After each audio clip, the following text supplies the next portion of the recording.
Hi readers, the 2026 book goal is 100 books. I have fallen short on that 4 or 5 times in a row now, kind of getting to 91 a few times, in the 90s somewhere, but this year we're going to do it. In January I read 11 books and I'm going to do a quick run through of those now.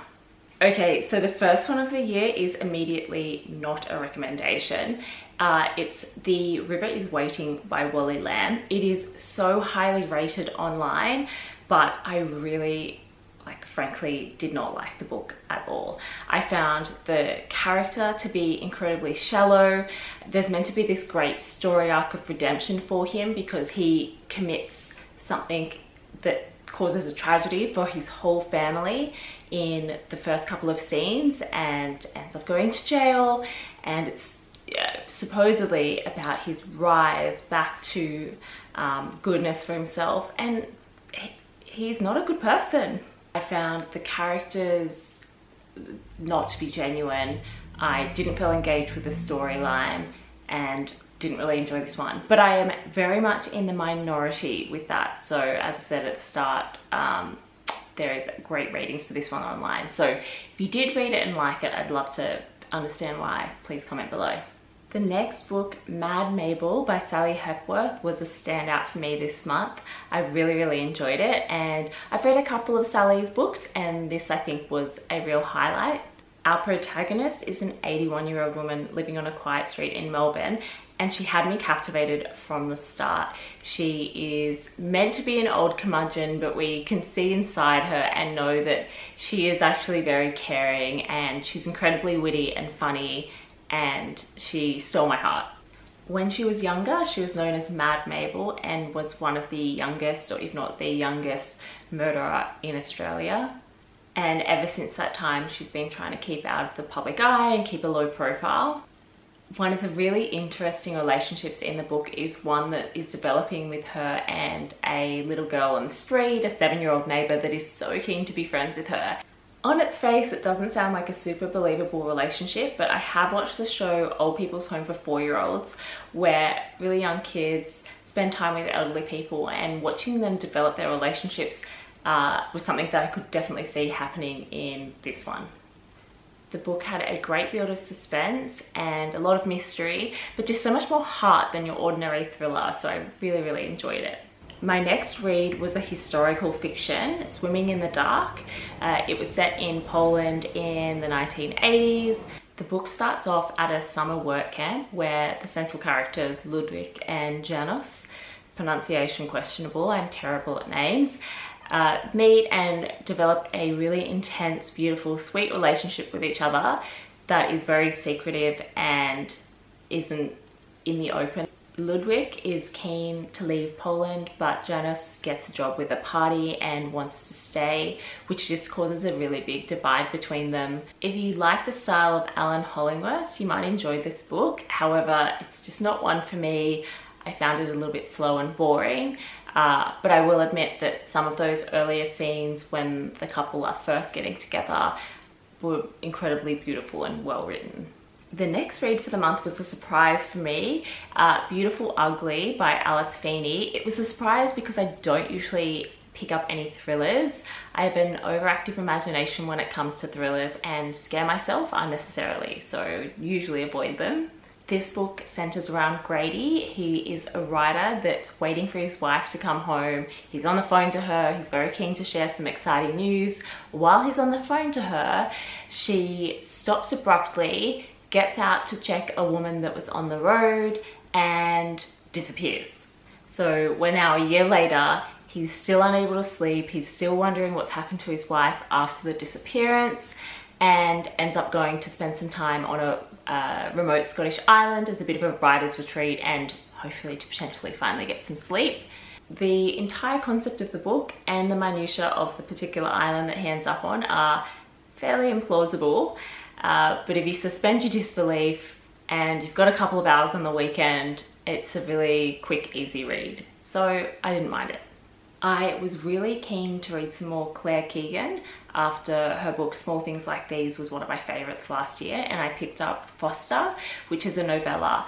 It's slightly similar in the sense that it's set in rural Ireland in the 1980s, and it is a really short book. The main character is a small girl that goes to live with some distant relatives and is somewhat fostered by them for a couple of months while her parents are bringing a new baby into the world. The book is only 88 pages, and Claire Keegan is able to convey quite a lot in that small amount of time, which is really powerful, and she does it with quite precise prose, so it's not flowery by any means. It's really sparse, and she is a master of that style of writing. So very much impressed by her writing again, but I wasn't as touched or drawn into this particular story. The next book I read is incredibly highly rated, but fortunately did not disappoint. So it was The Will of the Many, which is a fantasy book by an Australian author. This book is a high fantasy where our protagonist Viz ends up at the most prestigious school in the world and is fighting to end up getting one of the top spots in the hierarchy in terms of jobs. That's what the school thinks he's there for, but his real intent is to fight the hierarchy from within. The hierarchy is a system of will that effectively works like a worldwide pyramid scheme, but in real life, where people are ceding or giving their power as a human being to others up the rank in the pyramid. This was a super long book, and I have to say for the first couple hundred pages, I found it a little bit hard going, as I do with a lot of fantasy books. When you're getting into a new universe, I can't pronounce any of the names. I have no idea what world they're in, and I'm working out their systems, their rules, what's happening, and it's building up that environment for you. But once you get there, it builds up a lot of pace, there's a lot happening, and you'll rush to the end once you've worked out what's happening in the world. This was also the first book of a couple, and I'm immediately on the library waitlist for the next one, so really keen to pick that one up. The next book I read was The Mushroom Tapes. It was by 3 authors, but the main one I've clocked is Helen Garner. She's a really known Australian author. I was keen to pick this book up because I was very invested in the mushroom trial and was keen to hear the thoughts of people that were, far more well read and written than myself. I did learn 1 or 2 things from this book that I hadn't otherwise been aware of through newspaper articles and things that I'd read during the course of the trial, but overall I didn't gain as much insight as I would have expected. If you are interested in the trial, you might be keen to give the book a read, otherwise I would say it's a bit of a mess. Could have been a podcast. The next book, Alchemy of Secrets, had a huge amount of potential and absolutely zero payoff. It just unfortunately didn't make the mark that it was going for. Our main character Holland is going to die in 24 hours if she doesn't find the alchemical heart. We learn that in the first few chapters. So what follows is what's a treasure hunt through Hollywood and magic worlds that intertwine with Hollywood. So in theory, there's a storyline there that has the potential to be really interesting, but in the end, too much is going on. It becomes unnecessarily complex. The love interest or trust interest is not really believable at all because she seems like she's getting kidnapped a lot. So it was really unclear what was happening. The ending of this one leaves a lot more questions unanswered, but not in a really nice cliffhanger way. I don't know if I'd be interested in picking up the sequel. I also found the writing to be very young adult in style. I would need to double check if this particular book is meant to be young adult, but there was a little bit of sauciness in this one, but overall it was very much a young adult read. The next book I read was Chosen Family by Madeline Gray. So the book flicks between this long-running relationship between the 2 central characters, Eve and Nell, their time at high school, and then when they meet again in their university days. While they're at high school, it really demonstrates how they fall in love as friends, and there's all these other curious emotions that they're resolving and thinking about and learning about as teenagers. And then Nell savagely and without much explanation or any at all disappears and cuts out Eve from her life, and when they meet again, Eve has really rebuilt herself and has the upper hand in their relationship moving forward. As they take you through the two different timelines, you really, certainly I really found that I was frustrated at both characters at different times.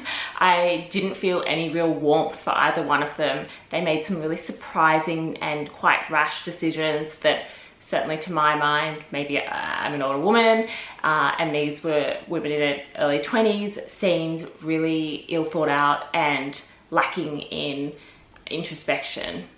So while I found the characters quite challenging because they were not great at communicating with each other and difficult to care for in their own ways, I did read the book really quickly, so at least in that regard, I think it's something that you could fly through over a weekend.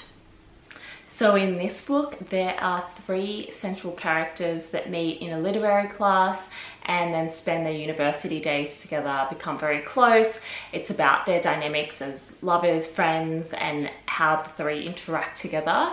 And then there is a really large gap before they see each other again later in life. And I don't want to give away too much else. I found the literary references really quite boring. That's not my background. That's not something I'm really interested in. This is a standalone book, but it does relate to Writers and Lovers, which is an earlier book by Lily King, and it features some of the same characters, and it's an extension of that or within that same universe. I had to look up what Writers and Lovers was about, even though I've read that book, so it really didn't stick with me at all, and I found that this one is something that I'll actually recall down the track. So to my mind, this was the better book and a much more engaging one, but you might like to read them both so you've kind of got that full story together. And this was my first tearjerker for the year. Obviously, I won't give away why. I love a tearjerker. It just means that I am emotionally invested in the book. I have engaged with the characters and the story has made me feel something. So I don't necessarily think it's a bad thing to cry when I'm reading a book.